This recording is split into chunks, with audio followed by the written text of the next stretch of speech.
Breaking చూస్తున్నాం. నాగర్ కర్నూలు జిల్లాలో అత్యాచార ఘటనపై దర్యాప్తు కొనసాగుతోంది. ఇప్పటికే 7 మందిని అదుపులోకి తీసుకున్న పోలీసులు ఘటనపై విచారిస్తున్నారు. పరారీలో ఉన్న నిందితుడి కోసం తీవ్రంగా గాలిస్తున్నారు. మరోవైపు ఘటనపై తీవ్రంగా స్పందించింది దేవాదాయ శాఖ. పోలీసులు వచ్చి చెప్పే వరకు విషయం తెలియదని ఆలయ ఈవో చైర్మన్ వెల్లడించారు. దాంతో ఈ విషయంపై దేవాదాయ శాఖ విచారణ జరుపుతోంది.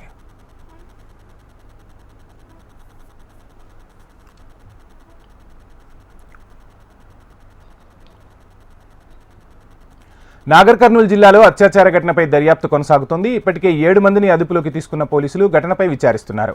పరారీలో ఉన్న నిందితుడి కోసం తీవ్రంగా గాలిస్తున్నారు. మరోవైపు ఘటనపై తీవ్రంగా స్పందించింది దేవాదాయ శాఖ. పోలీసులు వచ్చి చెప్పే వరకు విషయం తెలియదని ఆలయ ఈవో చైర్మన్ వెల్లడించారు. దీంతో ఈ విషయంపై దేవాదాయ శాఖ విచారణ జరుపుతోంది.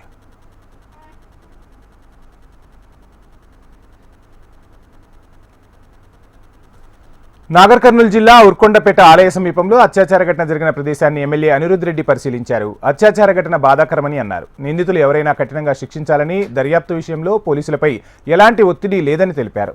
యువకులు గంజాయి మత్తు పదార్థాలకు బానిసలవుతుండడం వల్లే ఇలాంటి ఘటనలు జరుగుతున్నాయని అనిరుద్ రెడ్డి తెలిపారు. నిందితుల్లో 25 ఏళ్లలోపు యువకులు ఉన్నట్లు వెల్లడించారు. బాధితురాలి కుటుంబానికి తప్పక అండగా ఉంటామని భరోసా ఇచ్చారు. జరిగింది మాత్రము మంచిది కాదు. ఇంత మంచి పెద్ద ఆలయం దగ్గర, అది కూడా ఆలయం నుంచి 500-600 మీటర్ల దూరం కొంతమంది తప్పుడు ప్రచారాలు చేస్తున్నారు. గుడి దగ్గర జరిగిందనేది, గుడికి వచ్చింది, దర్శనానికి వచ్చింది వాస్తవం. కానీ ఆ రాత్రి ఆ మహిళ వాళ్ళ చుట్టాలతోని ఆ ప్రాంతానికి వెళ్ళడం జరిగింది.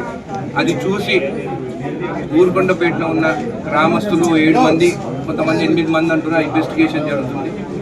వాళ్ళ ఆ మహిళని పట్టుకొని వాళ్ళ చుట్టం ఉన్న మనిషిని చేతులు కట్టేసి బలాత్కారం జరిగింది. ఆ రోజు జరిగిందని కాదు, జరిగింది, అది నిజము. ఈ రాక్షసులు చేసిన పనికి ఈరోజు నిజంగా ఊరుకొండపేట గ్రామస్తులు కానీ, నా జడ్పీ నియోజకవర్గం కానీ తలదించుకున్నట్టయింది. మాకు నిజంగా బాధాకరం.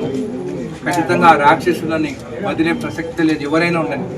ఈరోజు ఇంత పవిత్రమైన స్థలం గురించి అందరూ మాట్లాడుతుంటే నాకు కూడా బాధగా అనిపిస్తుంది. ఆ కుటుంబ సభ్యులకు ఖచ్చితంగా మేమందరం అండగా నిలబడతాం.